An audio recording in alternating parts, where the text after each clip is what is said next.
Good morning, students. Have a great day full of productivity and good vibes. In the last video, we learned how images and Indian folklore played a crucial role in binding the people together. Today, we will discuss about the role of icons and symbols and history. Nationalists wanted people to take pride in Indian culture and understand how their culture would be destroyed by Britishers. With the growth of nationalism, more symbols were developed to capture the feeling of patriotism. One such symbol was the Indian flag. The tricolor flag was first designed during Swadeshi movement in Bengal. It was of green, yellow and red in color.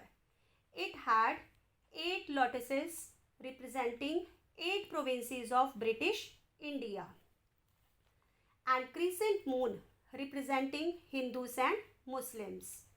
Later, in 1921, Gandhiji redesigned the Indian flag with spinning wheel in the center, and it was again a tricolor with white, green and red. This tricolor flag represented the Gandhian idea of self-help. During the marches, this flag became a symbol of bold resistance.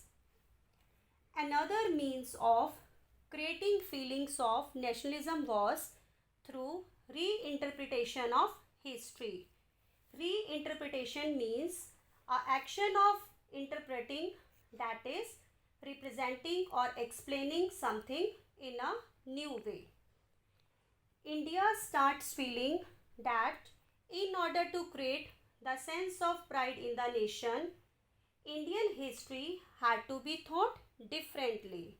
According to the Britishers, Indians are backward and incapable of governing themselves. Responding to their thinking, Indians started discovering India's great achievements. They explained about the flourished culture, religion, law, craft, trade, science, mathematics and philosophy of India, which was ruined by the Britishers. These nationalist histories persuaded readers to take pride in India's great achievements in the past and make them ready for struggle against the miserable condition of life under British rule.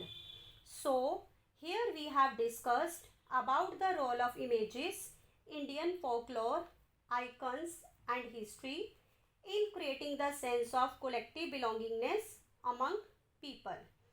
Read page number 72 for the better understanding of this topic. So students, here we have completed with the history chapter, that is nationalism in India. Thank you. Have a nice day.